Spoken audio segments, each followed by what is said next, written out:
مرحبا أهلا النوادي. السلام عليكم ورحمة الله وبركاته.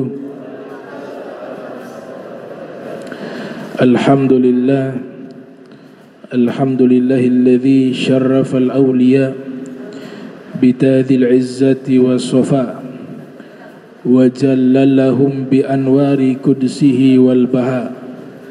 تعالى الله ذو الجلال والآلاء، والصلاة والسلام على أفضل الأنبياء وأشرف الأصفياء سيدنا محمد وآله نعم الأوصياء وأصحابه الحائزين بتشييد الدين والإعلاء، صلاة وسلاما دائمين إلى يوم ينشر فيه اللواء.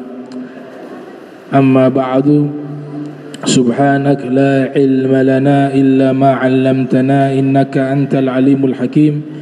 ربي اشرح لي صدري ويسر لي أمري واحلل عقدة من لساني يفقهوا قولي وسدد لساني واهدي قلبي بحق سيدنا محمد صلى الله عليه وآله وبارك وسلم. يا من هو في علوه كائن، يا من هو في فعل حميد، يا من هو في مجده متين. اللهم أكرمنا بنور الفهم وأخرجنا من ظلمات الوهم وارزقنا فهم النبيين وحفظ المرسلين وإلهام ملائكة المقربين. ربنا زدنا علما وفهما وعقلا يا أكرم الأكرمين بحق سيدنا محمد خاتم الأنبياء والمرسلين يا رحمن يا رحيم. وصلى الله على سيدنا محمد وعلى آله وصحبه وبارك وسلم. Alhamdulillahi Rabbil Alamin. Yang sama-sama kita muliakan para imam masjid Al-Muhajirin, wabil khusus Ami Alwi Albar, Al-Ustadz Irsyad, Al-Ustadz Hasan yang juga hadir, seluruh pengurus Masjid Al-Muhajirin dan seluruh jamaah yang hadir di malam yang mulia ini. Masih membahas Mukhtasar Sahih Al-Bukhari, ringkasan daripada hadis Sahih Al-Bukhari yang ditulis oleh Al-Imam Az-Zabidi. Al-Imam Bukhari menyebutkan kemuliaan salah seorang sahabat yang bernama Abdullah bin Umar radhiyallahu ta'ala anhu wa ardhah. Jadi Imam Bukhari menukilkan riwayat-riwayat dari seorang sahabat yang masyhur dengan sebutan Ibnu Umar. Bagaimana beliau ingin mengikuti seluruh aktivitas, ingin mengikuti seluruh kehidupan baginda Nabi Muhammad sallallahu alaihi wasallam, sehingga disebutkan Nabi berjalan di satu tempat, maka beliau akan ikuti tempat itu. Di mana Nabi posisinya duduk di dalam masjid, maka beliau akan mengikuti posisi duduk tersebut di tempat yang sama yang di mana Rasul sallallahu alaihi wasallam duduk di tempat itu. Jenggotnya juga mengikuti persis dengan ukuran jenggot Rasul sallallahu alaihi wasallam. Di dalam hadis yang diriwayatkan oleh Al-Imam Al-Bukhari yang lahir 194 Hijriah, wafat 256 Hijriah, itu menggambarkan bahwa Ibnu Umar seorang sahabat yang faqih, yang paham akan agama, paham akan hukum syariat. Bahkan hadis yang menjelaskan diantaranya tentang kesunahan jenggot. Jadi riwayat itu diriwayatkan oleh Ibnu Umar Jadi kalau orang yang punya jenggot, ini hukumnya sunnah. Sebagian ulama mengatakan wajib, tapi ulama mutakhirin kebanyakan menyatakan sunnah.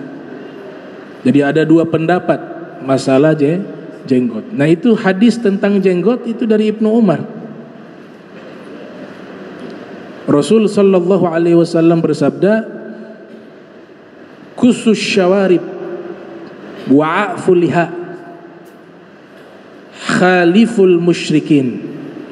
Wa fi riwayah khaliful majus. Ini diriwayatkan oleh Ibnu Umar. Rasul sallallahu alaihi wasallam bersabda, cukurlah kumis, khusus syawarib. Kumis diperintahkan, cukurlah kumis, panjangkanlah jenggot. Khaliful musyrikin. Wa fir riwayah al majus. Dan berbedalah kalian dengan orang-orang musyrik dan orang-orang majus. Ini hadis Nabi ingin menceritakan bahwa orang-orang majusi, orang-orang musyrik yang ada di zaman beliau, biasanya orang-orang musyrik itu mereka kumisnya ada, jenggotnya tidak ada. Itu model dan stylenya orang-orang majusi. Nah, orang majusi kumisnya ada, jenggotnya tidak ada, dicukur habis. Yang tersisa hanya kumis. Di dalam kitab Fathul Bari juga diisyaratkan oleh Al-Imam Ibnu Hajar Al-Asqalani, orang-orang musyrik juga demikian. Maka Nabi sallallahu alaihi wasallam menyatakan, bedalah atau buatlah perbedaan di antara kalian dengan orang-orang musyrik dan orang-orang majusi. Yaitu ada kumis juga tidak masalah, yang penting ada jenggot. Kalaupun kumis tidak ada, yang penting ada jenggot. Jangan sampai jenggot tidak ada. Kalau tidak tumbuh beda ya, itu dimaafkan. Tidak tumbuh jenggot. Tapi yang tumbuhnya ya jenggotnya subur, hukumnya sunnah. Hukumnya sunnah menurut ulama Syafi'iyah. Kalau tiga mazhab awal-awal ulama-ulama salaf kebanyakan mewajibkan, tapi mutaakhirin para ulama melihat kumpulan-kumpulan dalil, mereka mengambil kesimpulan hukumnya sunnah. Hukumnya sunnah. Bahkan dijadikan sebuah kitab ditulis oleh As-Sayyid Abdul Aziz As-Siddiq Al-Ghumari. As-Sayyid Abdul Aziz menulis sebuah kitab yang pada awalnya beliau mengatakan hukum jenggot wajib, tapi setelah beliau kumpulkan lagi referensi-referensi, beliau berubah pendapat dan beliau menyatakan hukumnya adalah sunnah. Ditulislah sebuah kitab yang menjelaskan akan kesunahan tersebut. Dzil Afham bi anna halaka lihya makruhun wa laysa biharam. Salah satu kitab beliau membahas tentang sunnahnya memelihara jenggot. Hadis tersebut juga Nabi menyatakan tanpa ada batasan, wa'afu al-liha, panjangkanlah jenggot. Nah ini tanpa takyid dalam hadis ini.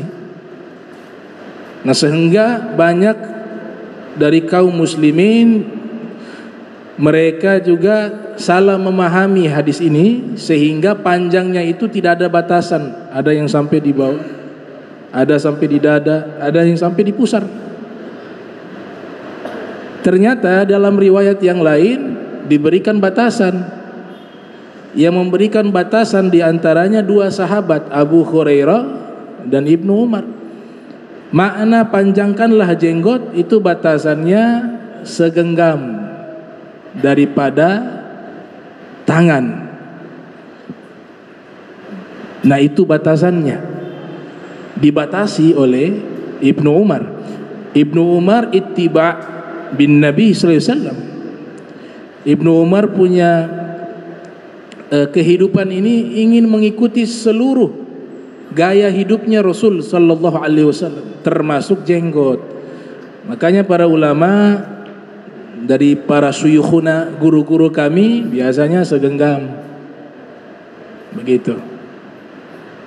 Dia lewat sedikit, yang pasti dia segenggam. Itulah yang arti panjangkanlah jenggot. Di situ. Sampai di mana? Sampai segenggam. Bukan panjangkanlah tanpa ada batasan. Maka akan jadi tidak terbatas. Orang juga bisa panjangkan sampai ke bawah kaki juga bisa. Kalau memahami hadis tersebut tanpa ada batasan. Nah itu namanya al-jam'un nusus. Jam'un nusus. Para ulama terdahulu memahami hadis, mereka kumpulkan semua hadis, kemudian mereka simpulkan. Tidak satu hadis diambil kemudian ditetapkan sebagai hukum, tapi dikumpulkan banyak hadis baru ada kesimpulan. Gitu. Ditakyid namanya. Jadi hadis Nabi juga fungsinya takyid. Apa itu takyid? Memberikan batasan. Yang awalnya Nabi katakan panjangkanlah jenggot tanpa ada batasan, ternyata para sahabat meriwayatkan oh batasannya segenggam telapak tangan. Itu. Kalau punya jenggot. Kalau tidak punya jenggot ya memang sudah begitu. Tidak kena dosa. Memang jenggotnya tidak ada. Kalau makruh, kita ambil hukum makruh, mencukur sampai habis makruh. Ulama-ulama mutaakhirin menyatakan demikian. Khususnya mazhab Syafi'iyah. Para ulama Syafi'iyah menyatakan demikian. Yang penting dia rapi. Dipanjangkan dia secara rapi. Batas panjangnya seperti itu. Kalau lebih daripada ukuran ini gak enak dilihat. Betul tidak? Tidak enak dilihat. Di bawah. Nanti kalau makan nyangkut di situ. Kita berbicara ilmu ya. Bukan gak boleh menjelekkan orang. Walaupun memang ada yang jenggot yang begitu, gak boleh kita jelekkan. Tapi kita bicara fakta ilmiah, bahwa jenggot ada batasannya. Siapa yang lakukan? Sahabat Nabi, Ibnu Umar, Abu Hurairah. Riwayatnya disebutkan oleh Imam Malik. Imam Malik yang riwayatkan. Nah ini salah satu riwayat tentang masalah kesunahan jenggot. Ada anak muda namanya Amrod. Amrod itu tidak berkumis, tidak berjenggot. Wajahnya tampan, menyerupai wanita. Dua pendapat para ulama disebutkan di dalam kitab Rahmatul Ummah fi ikhtilafil a'immah yang ditulis oleh Syekh Muhammad ibn Abdurrahman ad-Dimishqi. Pendapat pertama mengatakan ini laki-laki statusnya kayak perempuan. Kalau sentuh batal wudu. Dia bagaikan wanita yang bukan mahram. Ciri-cirinya diantaranya tidak berjenggot, tidak berkumis. Wajahnya tampan, menyerupai wanita. Bukan yang banci, bukan. Laki-laki. Kalau banci di dalam Islam ada istilah namanya khuntha. Banci di dalam ilmu fikih disebut dengan khunsa. Tapi banci yang seperti ini tidak disalahkan oleh syariat.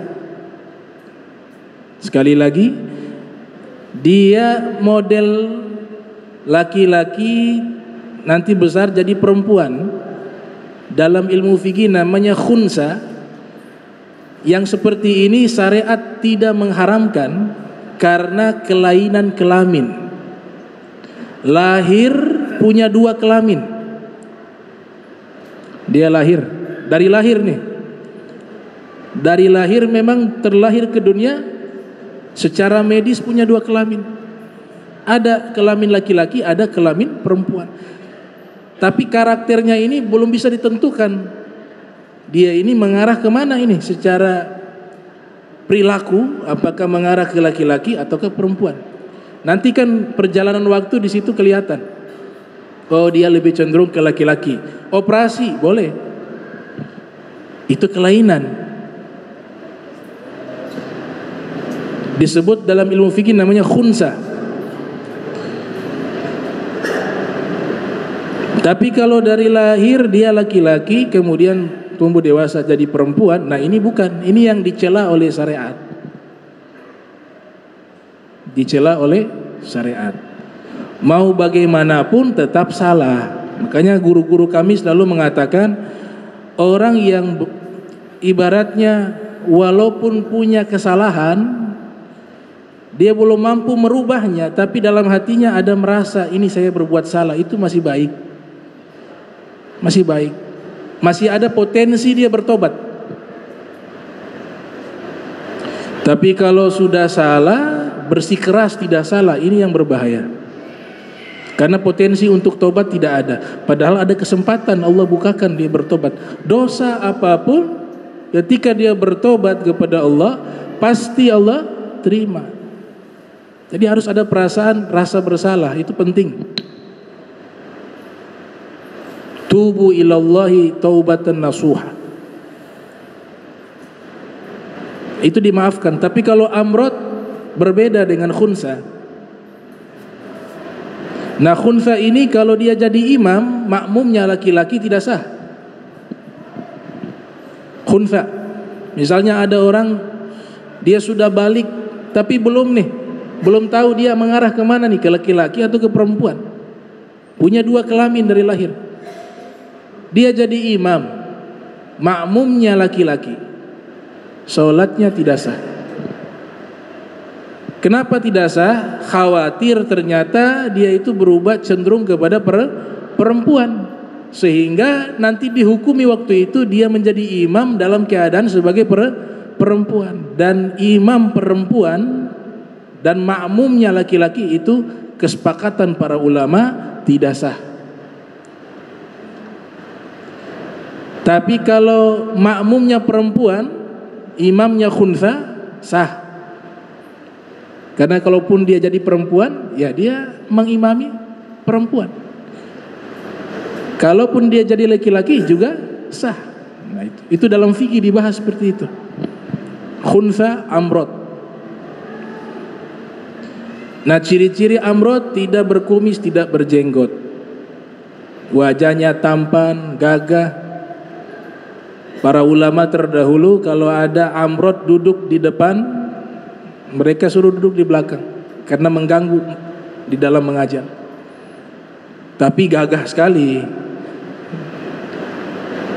Gagah sekali orangnya. Ya kalau kita lihat itu mengarah ke perempuan lah wajahnya. Membangkitkan syahwat gitu. Zaman sekarang segagah-gagahnya orang ya sulit yang dapat seperti itu, tapi masih ada. Masih ada orang-orang seperti itu. Amrod. Nabi Yusuf tampan tapi tidak amrod. Beda. Nabi Yusuf tampan. Rasulullah sallallahu alaihi wasallam tampan. Nabi Yusuf tampan tapi ketampanannya masih bisa memunculkan fitnah. Sehingga wanita-wanita memandang kepadanya. Wa qata'na aydiyahunna. Itu mereka memotong-motong tangan-tangan mereka. Wanita-wanita itu ketika melihat ketampanan Nabi Yusuf. Dipotong berkali-kali. wanita-wanita teman daripada, dalam tafsir disebutkan namanya Zulaikha, tapi dalam Al-Quran tidak disebutkan. Zulaikha itu disebutkan dalam tafsir, tidak disebutkan di dalam Al-Quran. Zulaikha ini memanggil teman-teman wanitanya karena sudah tersebar rumor, gosip bahwa Zulaikha ini menggoda budaknya, menggoda pelayannya. Zulaikha mengatakan mereka belum tahu bagaimana fisik pelayan saya, bagaimana fisik budak saya, tampan. Kalau mereka melihat pasti sama akan tergoda. Maka disediakan itu buah-buahan, di situ diletakkan pisau. Diundang seluruh sahabat-sahabat wanitanya. Mereka duduk di tempat yang sudah disediakan. Nabi Yusuf keluar, sudah disetting keluar, berjalan di hadapan wanita-wanita tersebut. Ketika mereka sedang memotong itu buah-buahan tersebut, melihat ketampanan Nabi Yusuf, tidak sadar yang mereka potong bukan buah lagi, tapi jari-jari mereka terpotong-potong. Jadi obat biusnya melihat wajahnya Nabi Yusuf itu sudah tidak terasa sakit. Nah, apakah ada manusia setampan itu zaman sekarang? Belum pernah saya dengar tuh. Setampan-tampannya tidak seperti itu. Berarti ini kan luar biasa ketampanannya. Tapi Rasul SAW lebih tampan daripada Nabi Yusuf. U'titu kullal jamal wa inna Yusufa u'tiya nisfal jamal. Kalau saya Nabi Muhammad SAW diberikan seluruh keindahan oleh Allah. Kalau Nabi Yusuf diberikan hanya separuh keindahan. Tapi Rasulullah SAW Allah berikan kesempurnaan fisik, ketampanan, namun ketampanan Nabi tidak memunculkan fitnah, karena diberikan namanya al-haibatul jalaliyah, wibawa yang sangat luar biasa, sehingga orang-orang yang menatap Nabi tidak mampu melihat wajahnya. Mereka akan menundukkan kepala karena begitu tampan dan diisi dengan wibawa kemuliaan. Nabi Yusuf diberikan ketampanan, tapi wibawa keagungan sebagaimana yang Allah berikan kepada Rasul SAW tidak dimiliki, sehingga wanita-wanita masih berani menatap wajah Nabi Yusuf. Kalau Nabi Muhammad, baik itu laki-laki ataupun perempuan, mereka tidak berani menatap wajah Rasul sallallahu alaihi wasallam karena begitu sempurnanya wajah Nabi, begitu tampannya wajah Nabi. Maka disebutkan dalam syair, walau niswatu Yusufa la ra'ayna jamalahu la atharna taqti'al qulub 'alal aidi. Seandainya wanita-wanita yang melihat ketampanan Nabi Yusuf, mereka juga bisa melihat ketampanan Nabi Muhammad sallallahu alaihi wasallam, maka yang mereka potong bukan hanya jari-jari mereka, tapi juga hati-hati mereka juga ikut terpotong-potong. Jadi Rasulullah SAW memang diciptakan ahsanun nas khalqa wa khuluqa, manusia paling sempurna akhlaknya dan fisiknya. Imam Busiri menggambarkan dalam syairnya, fahuwallazi tamma ma'nahu wa suratuhu summa astafahu habiban bari'un nasami munazzahun an syarikin fi mahasinihi fajauharul husni fihi gairu munqasimi. Beliau sempurna fisik dan akhlaknya. Allah mengangkat beliau sebagai kekasihnya. Beliau tercipta terbebas dari segala kekurangan. Seluruh keindahan yang pernah Allah ciptakan semuanya terkumpul di dalam penciptaan Nabi Muhammad sallallahu alaihi wasallam. Nah, itu riwayat Ibnu Umar tentang jenggot gitu. Nah, sekarang kalau mau piara jenggot silakan pakai batas begitu. Batasan segenggam tangan. Nah, sahabat Ibnu Umar ini ahli fikih, sahabat ahli fikih. kita punya tasyahud akhir, at-tahiyatul mubarakatus salawatut thayyibatu lillah, sampai selesai.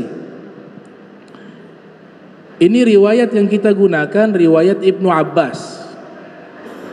Jadi doa tahiyat itu bukan hanya satu, kurang lebih secara keseluruhan itu yang populer ada 3. Namun yang kita biasa baca dan yang biasa kita amalkan itu tahiyat riwayat Ibnu Abbas. Karena Al-Imam Syafi'i yang lahir 150-204 Hijriah wafat, dengan Al-Imam Ahmad bin Hanbal yang lahir 164 Hijriah wafat 241 Hijriah, mereka mengambil riwayat doa at-tahiyat itu dari Ibnu Abbas. Jadi 2 mazhab sama tahiyatnya, mazhab Syafi'i dan mazhab Hambali. Adapun mazhab Hanafi, tahiyatnya beda dengan kita, beda dari awal sampai akhir. Kalau kita ingin tahu dia punya redaksi teksnya itu, kita bisa baca di kitab Rahmatul Ummah. Di situ dijelaskan 3 teks at-tahiyat berbeda. Abu Hanifah mengambil kepada Ibnu Mas'ud, riwayat Ibnu Mas'ud. Jadi mazhab Hanafi doa at-tahiyatnya itu mengikuti riwayat Ibnu Mas'ud. Adapun Ibnu Umar riwayatnya itu diambil oleh Imam Malik, karena Ibnu Umar bermukim di kota Madinah. Imam Malik imam Daril Hijrah, imamnya ahli Madinah. 3 riwayat berbeda. Sama halnya masalah memegang kelamin ketika wudu, itu juga terjadi perbedaan, dan juga ada riwayat dari Ibnu Umar tentang masalah itu. Di dalam kitab Bidayatul Mujtahid yang ditulis oleh Ibnu Rushdi, di situ ada hadis dari Nabi sallallahu alaihi wasallam yang menjadi rujukan mazhab Syafi'i, bahwa jika seseorang dalam keadaan berwudu, dalam keadaan suci, kemudian tangan menyentuh kemaluan bagian dalam, maka wudunya batal. Riwayat itu berbunyi, man massa dzakarahu falyatawaddo, siapa yang menyentuh kemaluannya maka hendaklah dia berwudu. Ini yang dijadikan rujukan dalam mazhab Syafi'i. Karena menyentuh yang dimaksud pasti tangan bagian dalam. Kalau ini bukan namanya sentuh, ini tidak ada perasa di sini. Yang merasa tangan bagian dalam. Makanya mazhab Syafi'i menyimpulkan menyentuhnya dengan batnul kaffi, bagian dalam telapak tangan, au butunil asabi', atau bagian dalam jari-jari. Itu pendapat mazhab Syafi'i. Kita gunakan itu. Mazhab Maliki beda. Kalau dia megangnya syahwat batal. Iya. Megangnya dalam keadaan syahwat batal. Kalau hanya tersentuh tidak batal. Mazhab Hanafi tidak batal sama sekali. Mau tersentuh sengaja atau tidak sengaja tidak batal. Mazhab Hambali mutlak batal, mau bagian dalam, bagian luar, pokoknya tersentuh batal. Nah, ini riwayat banyak merujuk kepada sahabat-sahabat yang ahli fikih. Walaupun mereka termasuk sigharus sahabah, sahabat-sahabat kecil, tapi mereka punya perhatian khusus tentang ilmu Nabi Muhammad SAW, tentang ilmu ibadah khususnya. Ada satu sahabat ahli fikih dari Qabila Al-Khuzai, suku Al-Khuzai. Suku ini asli di Jazirah Arab. Ini sahabat namanya Imran ibn Husain. Imran ibn Husain. Beliau menjadi hakim dan menjadi guru agama di kota Basrah. Di masa khilafah Sayyidina Umar bin Khattab, diutus beliau menjadi qadhi di kota Basrah, mengajar di sana. Ini punya riwayat hadis 180 hadis yang beliau dapat dari Nabi Muhammad sallallahu alaihi wasallam. Masuk Islamnya pada tahun 7 Hijriah bersama ayahnya Al-Imam Ibnu Hajar Al-Asqalani menceritakan di dalam kitab Al-Isabah fi Tamyiz Sahabah, beliau masuk Islam bersamaan dengan Abu Hurairah sama ayahnya Husain namanya, pakai shad Husain. Di dalam kitab lain diganti dengan sin Husain, tapi yang sahih adalah pakai shad Husain.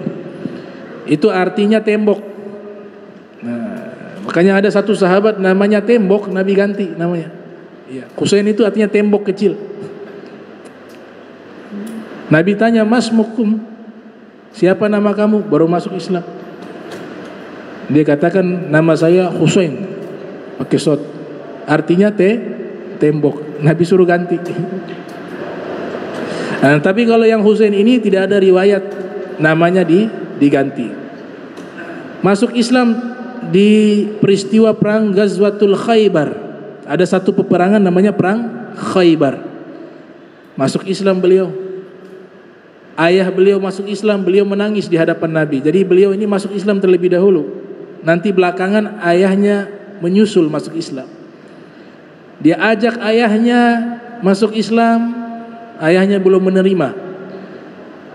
Akhirnya pada tahun 7 Hijriah, ayahnya melihat langsung Rasul sallallahu alaihi wasallam. Mungkin dengan menatap wajahnya Nabi, Allah berikan hidayah, masuk Islam. Imran bin Husain menangis di hadapan Rasul sallallahu alaihi wasallam. Rasul juga ikut menangis melihat Imran bin Husain menangis bahagia karena ayahnya masuk ke dalam agama Islam. Beliau wafat pada tahun 52 Hijriah, Imran bin Husain.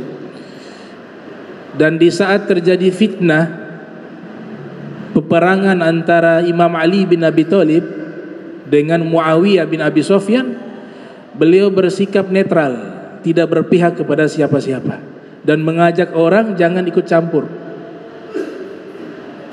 Ini sahabat ahli ibadah, ahli ilmu,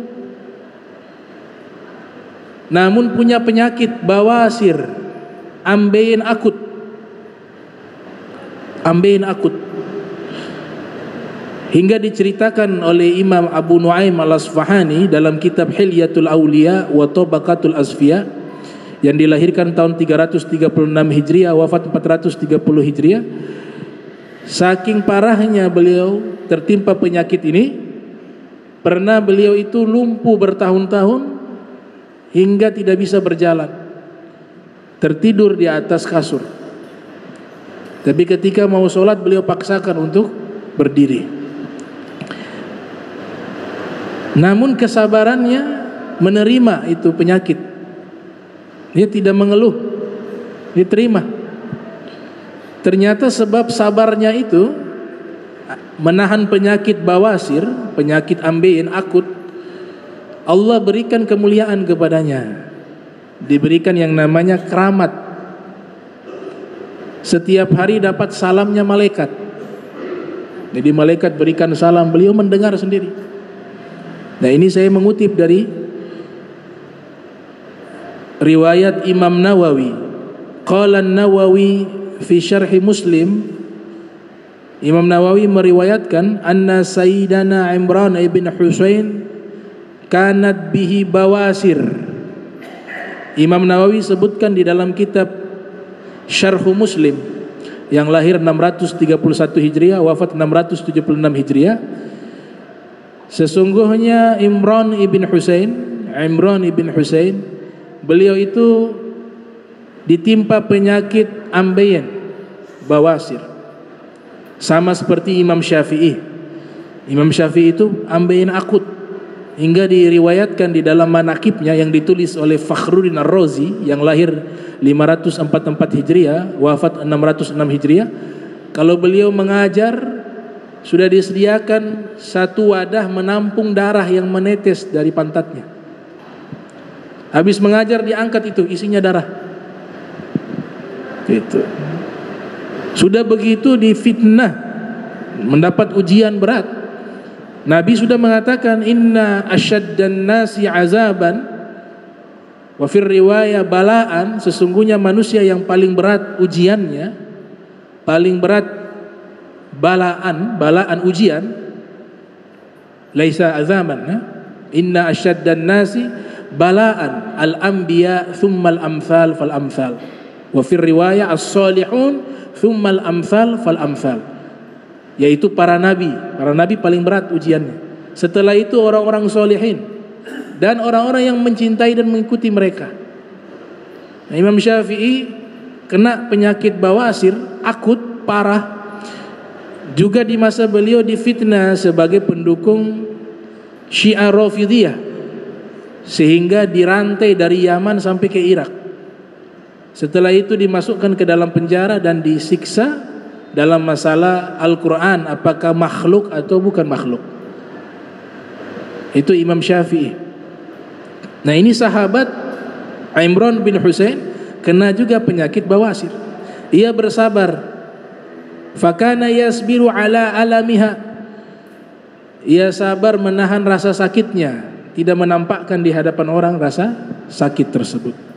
Wa kanatil malaikatu tusallimu alaihi, dan malaikat senantiasa memberikan salam kepadanya. Salam dari malaikat. Waqtawa fanqata'a salamuhum alaihi thumma tarakal kayya fa'ada salamuhum alaihi. Kemudian beliau berobat dengan kai. Ada obat namanya kai, besi panas dibakar, kemudian ditancapkan ke tubuh kita.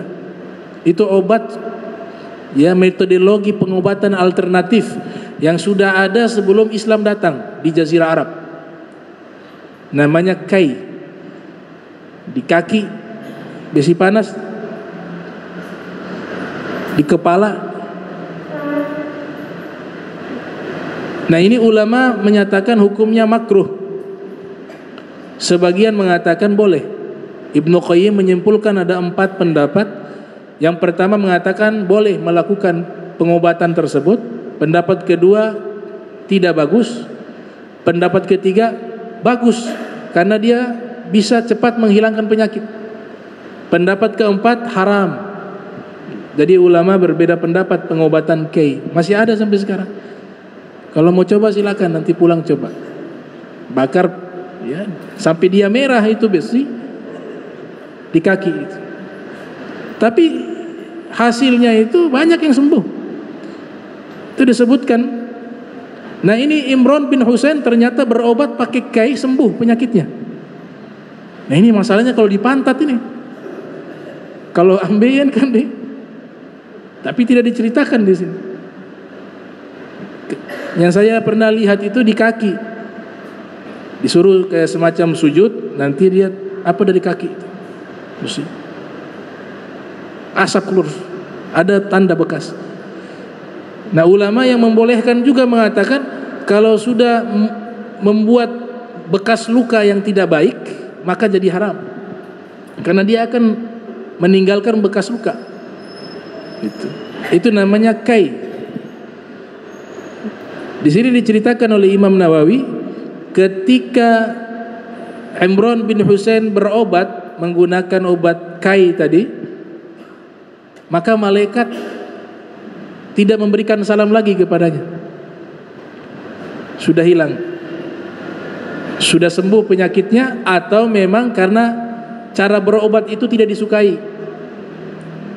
Ini ulama masih berbeda pendapat nih, apakah malaikat tidak lagi memberikan salam kepada Imran bin Husain karena penyakitnya sudah sembuh, ataukah karena memang cara berobatnya tidak disukai oleh malaikat.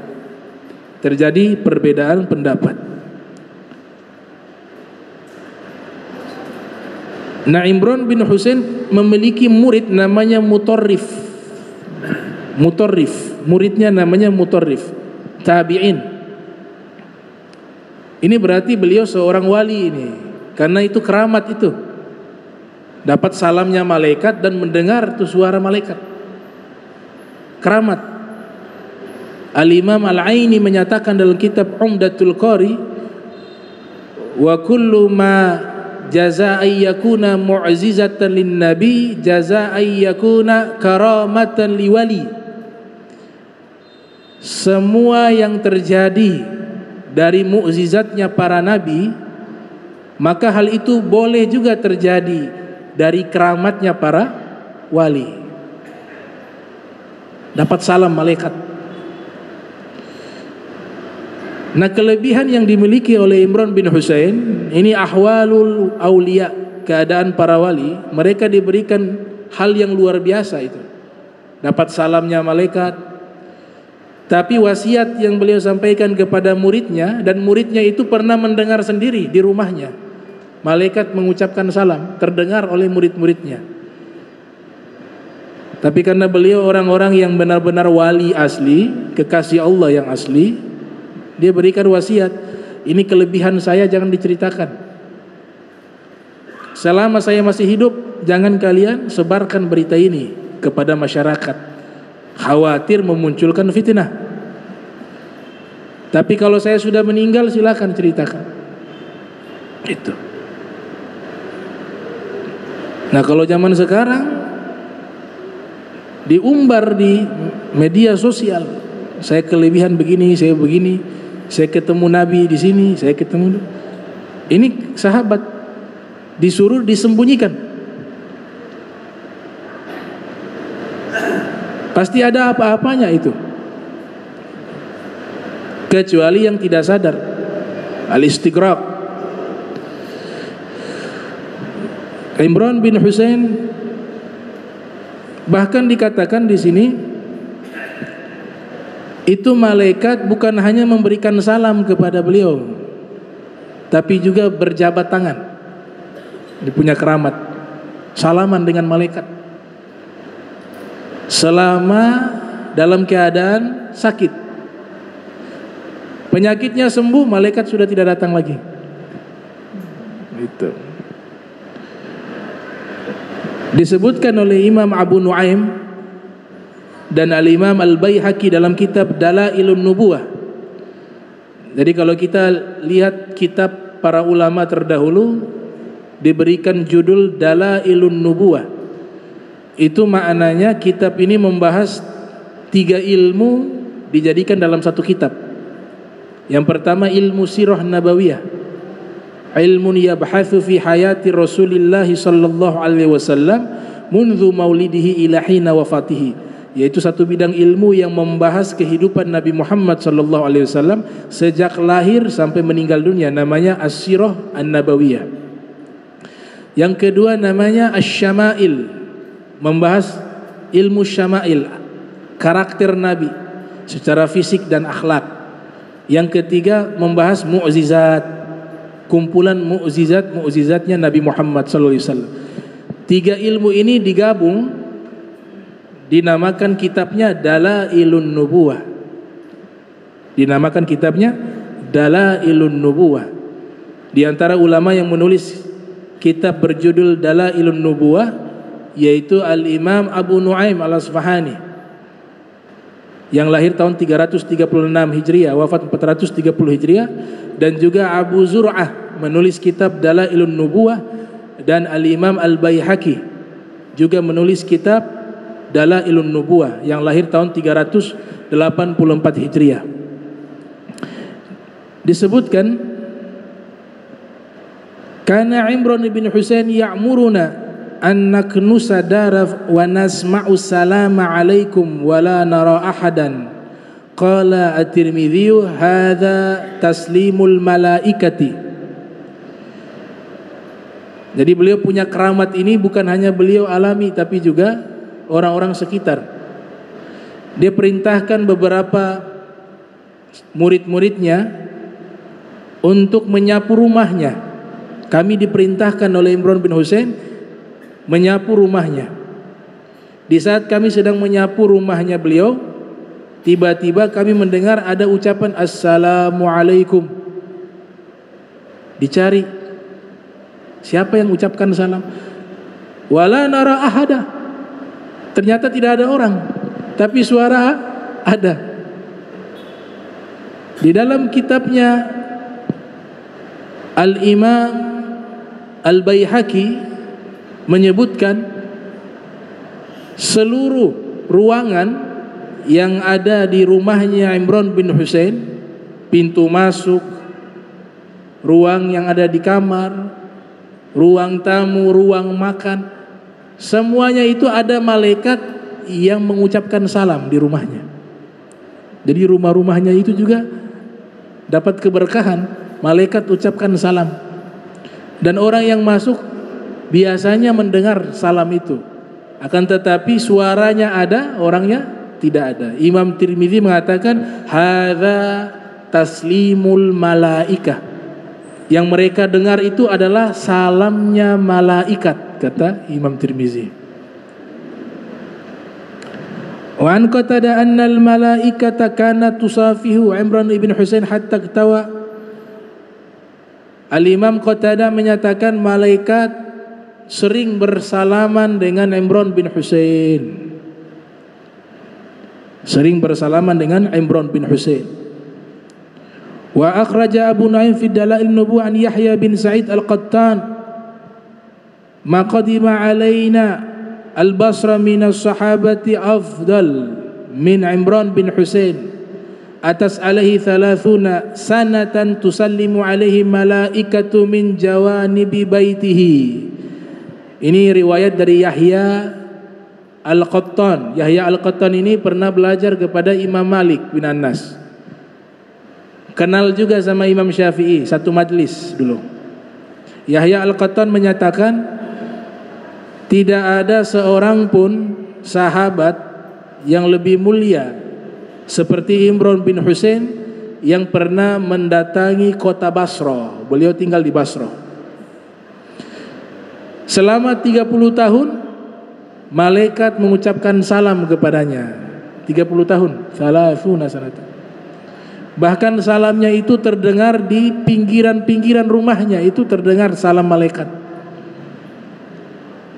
Kalau zaman sekarang kita datang, ada orang salam tapi tidak ada wujudnya, kita lari. Tapi karena mereka sudah mengalami dengan waktu yang cukup lama, 30 tahun, muridnya Mutarrif itu sering datang mendengar langsung itu suara salamnya malaikat.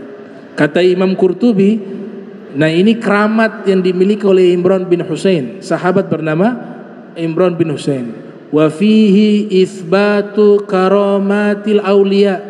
Dari riwayat hadis sahih ini, riwayat sahih ini, Bukhari ada, Muslim ada, menunjukkan bahwa adanya keramat para wali.